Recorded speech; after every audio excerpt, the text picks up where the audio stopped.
Hello বন্ধুরা, welcome back to Priyanka JoJo blog. তো কেমন আছো সবাই? আশা করি সবাই খুব ভালো আছো, আমিও ভালো আছি আর সবসময় ভালো থাকবে।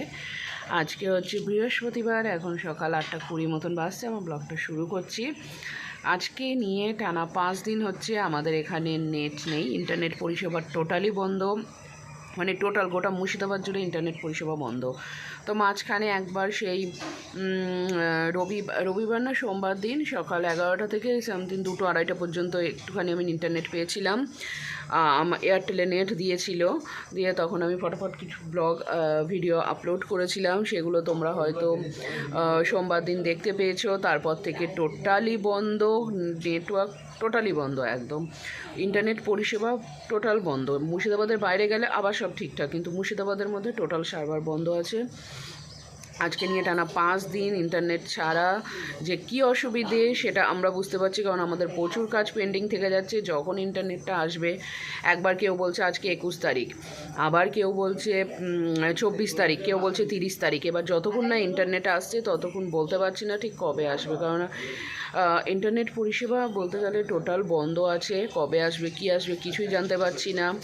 আর তোমরা হয়তো মুর্শিদাবাদের বাইরে যারা আছো তারা তোমরা কোনো নিউজ পাচ্ছ না, কারণ কোনো নিউজ চ্যানেলেই এই খবরটা কিছু কভার করছে না। হয় নিউজ চ্যানেল ঢুকাতে দিচ্ছে না, নিউজ চ্যানেল ওখানে ঢুকতে দিচ্ছে না, বা নিউজ চ্যানেলকে ওপর নির্দেশ আছে এই খবর দেখানো যাবে না, যেহেতু এটা একটা বড় সাম্প্রদায়িক ইস্যু হয়ে যেতে পারে, সেই কারণে। এবার কিছু কিছু মানুষ সমস্যা লাগিয়ে রাখতে চায়, তাদের জন্য এই সমস্যাগুলো হয়েছে। এক্স্যাক্ট কী ঘটনা জানি না, তবে দুই পক্ষের মধ্যে দাঙ্গা লেগেছে, তোমরা হয়তো বুঝতে পারছো কিসের সেইটা। এবং সেটার কিছু কিছু আঁচ আমাদের বহরমপুরের দিকেও আসছে। বহরমপুরের নানান জায়গাতে নানান ঘটনা ঘটছে, মূর্তি ভেঙে দেওয়া, ঠাকুর বেরোতে দেবে না বলতে ভৈরবের প্রসেশন বের করতে দেবে না, এরকম অনেক কিছু হয়েছে। টুকটাক ছোটোখাটো বহরমপুরের দিকেও আজ আসছে, মানে ধরো মানুষের মুখে মুখে যতটুকু ছড়াচ্ছে যে এখানে এই হলো, ওখানে এই হয়ে গেছে, মার্ডার হয়ে গেছে, এরকম টাইপের ঘটনাগুলো ছড়াচ্ছে মুখে মুখে যতটুকু, সেটাতে এরকম হচ্ছে এইখানে এই করে দিল, ওখানে ওই করলো, মূর্তি ভেঙে দিল, এরকম ঘটনা ঘটছে বলছে। এবার এক্স্যাক্ট কিছুই সেরকম জানি না, কারণ নিজের চোখে তো কিছু দেখা না। এবার লোকের মুখে শোনা বা লোকের চোখে দেখা আর কি, আমার চোখে দেখা নাই এগুলো। এবার এক্স্যাক্ট কী ঘটনা সেটা ওখানকার মানুষদের কাছে যতটুকু জানা যাচ্ছে, মানে ঠিক আমি বলতেও পারবো না কতটা কী ঘটনা। এবার দেখা যাক কবে সব ইন্টারনেট পরিষেবা ঠিক হয় আর কবে তোমরা আমার এই ভিডিওগুলো পাও। আমি শুধু ভাবছি আমার চ্যানেলে রিচ ডাউন না হয়ে যায়। তো হয়ে তো যাবেই, কেননা এত মানে প্রায় রবিবার থেকে বড় কোনো ভিডিও দিতে পারছি না তেমন। সোমবার দিন কয়েকটা ভিডিও আপলোড করেছিলাম, ব্যাস, তারপর থেকে আর কোনো ভিডিও নাই। মঙ্গল বুধ 2 দিন টানা ভিডিও নাই। আজকে বৃহস্পতিবার, আজকে নেট আসবে কিনা জানি না, যদি ইন্টারনেট আসে তাহলে আজকে ভিডিওগুলো আপলোড করতে পারবো। ভিডিওগুলো আপলোড করতে পারলে আবার সব ঠিকঠাক হবে।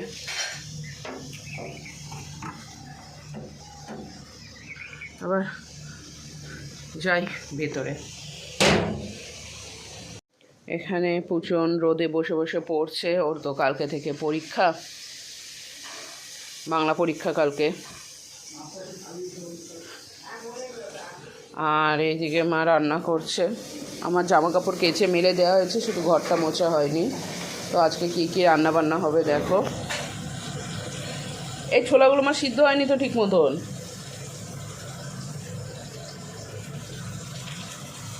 সিদ্ধ হয়নি দেখো তুমি,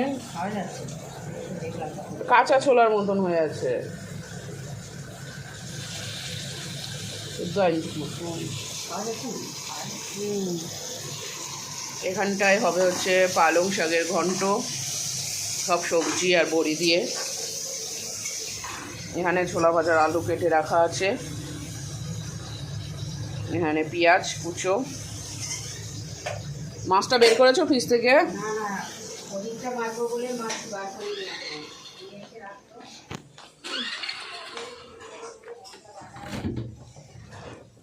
কোন দিকটায় আছে, ওপরে নাকি? না তো ওপরে, এখানটা ওটাই বোধহয় আছে, দেখি।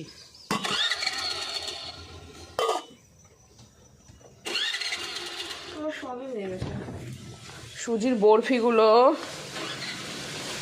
খেয়ে নি, অনেক দিন হয়ে যাচ্ছে। আমি আজকে কটা নিয়ে যাব, সুজির বরফি। এখানটায় তো মাছ রাখা আছেই,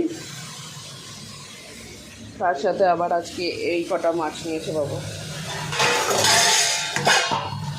এগুলো কাটতে হবে, কিছু পড়েনি। বা ফুটো থালাতে নিলাম কেন, এই ছোটো থালাতে নিলেই পারতাম। ছোটো থালা থেকে তো রসগুলো পড়ে যাবে নিচে।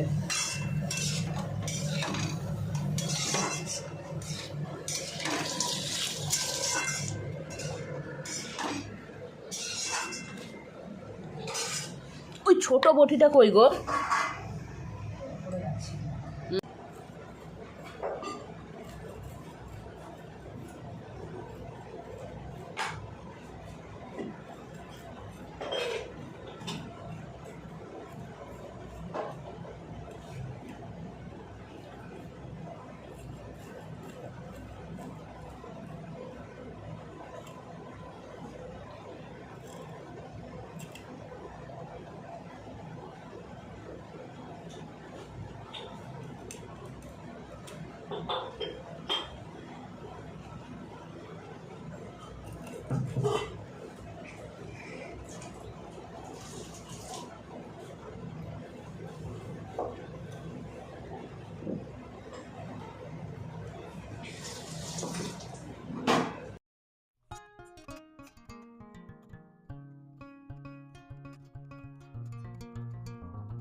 পালং শাক হয়ে গেছে, আর এখানে এখন মাছ ভাজা চলছে। আমারও ঘর মোছা কমপ্লিট। এই ঘরটা এখন একটু ভেজা ভেজা আছে, এবার আমি স্নানে যাব।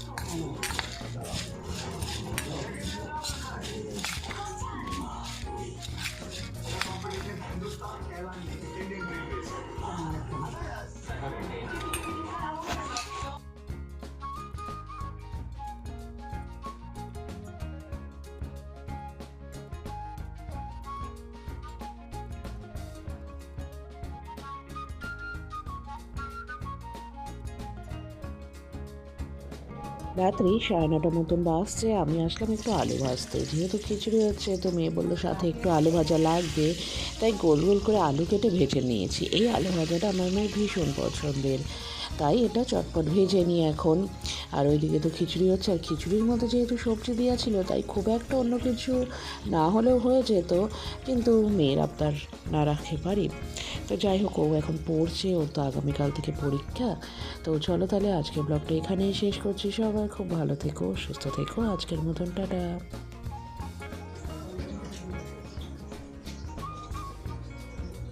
পর